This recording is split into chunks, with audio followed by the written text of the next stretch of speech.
حضرت سیدنا جابر بن عبداللہ رضی اللہ عنہما بیان کرتے ہیں کہ رسول اللہ صلی اللہ علیہ وآلہ وسلم نے ارشاد فرمایا، جب تم میں سے کوئی فقیر ہو یعنی غریب ہو جائے تو وہ اپنے آپ سے ابتدا کرے، اگر مال بچ جائے تو اپنے بچوں پر خرچ کرے، اگر پھر بھی مال زائد ہو تو اپنے دوسرے رشتہ داروں پر صرف کرے، اور اگر پھر بھی مال بچ جائے تو ادھر ادھر یعنی دوسرے لوگوں پر خرچ کرے۔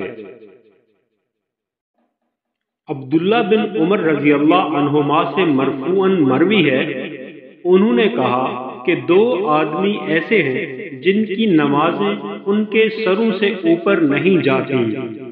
نمبر 1، مفرور غلام حتیٰ کہ اپنے مالکوں کی طرف لوٹ آئے۔ نمبر 2، وہ عورت جو اپنے شوہر کی نافرمانی کرے جب تک کہ باز نہ آ جائے۔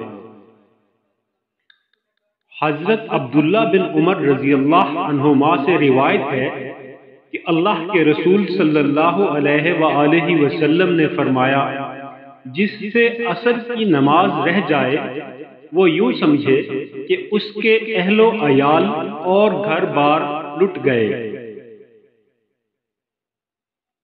حضرت عقبہ بن عامر رضی اللہ عنہ سے روایت ہے، وہ فرماتے ہیں، 3 اوقات ایسے ہیں کہ رسول اللہ صلی اللہ علیہ وآلہ وسلم نے ان میں ہمیں نماز پڑھنے اور میت کے دفن کرنے سے روکا ہے۔ نمبر 1، جب سورج روشن ہو کر طلوع ہو رہا ہو حتیٰ کہ بلند ہو جائے۔ نمبر 2، جب دوپہر کے وقت سورج سر پر کھڑا ہو حتیٰ کہ ڈھل جائے۔ نمبر 3، جب سورج غروب کے وقت کے قریب ہو حتیٰ کہ غروب ہو جائے۔